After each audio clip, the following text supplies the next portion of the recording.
আজ আমি জগন্নাথ দেবের জন্য একটু ধোকলা বানাবো। তার জন্য আমি ছোলার ডাল ভিজিয়ে বেটে নিয়েছি।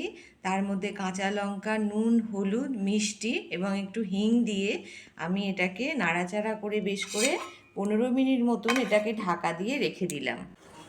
আমার ছাদে কারি পাতা গাছ আছে, তো আমি কিছু কারি পাতা তুলে নিচ্ছি। দেখো, এটা ধোকলাতে আমার লাগবে।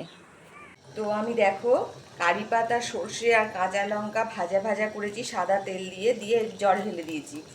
তারপরে দিলাম পরিমাণ মতো নুন, মিষ্টি আর একটু পাতিলেবুর রস। তো এটা হতে থাকুক ততক্ষণ। তো আমি এবার দিয়ে দিচ্ছি এতে ইনো। দেখো, ইনো দিয়ে দিচ্ছি। দেখতে পাচ্ছ তোমরা, ইনোটাকে নিয়ে বেশ করে আমি কিছুক্ষণ ধরে চামচের সাহায্যে ফেনিয়ে নেবো এরম করে। আর এদিকে এটা তৈরি জলটা, জল দিয়ে আমি এটাকে ঢাকা দিয়ে দিচ্ছি 15 থেকে 20 মিনিট, খুব কম আছে।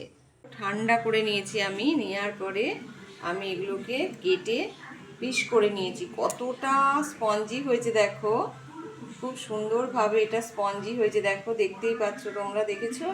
এরপরে আমি এই যে মিশ্রণটা করে রেখেছি, এই মিশ্রণটা একটু গরম অবস্থায় দিতে হবে। এই মিশ্রণটা এই উপর থেকে আমি দিয়ে দিচ্ছি। এই যে দিয়ে দিলাম এইরকমভাবে। এটা দিয়ে দেওয়াতে পরেই এটা তৈরি হয়ে গেল ধোকলা।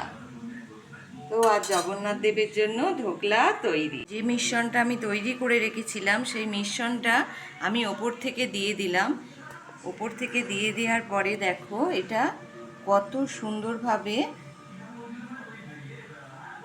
দেখতেই পাচ্ছ তোমরা। দেখো এইরকম হয়েছে জিনিসটা, অপূর্ব সুন্দর লাগবে। তোমরা বাড়িতে এটা তৈরি করে নাও ধোকলা।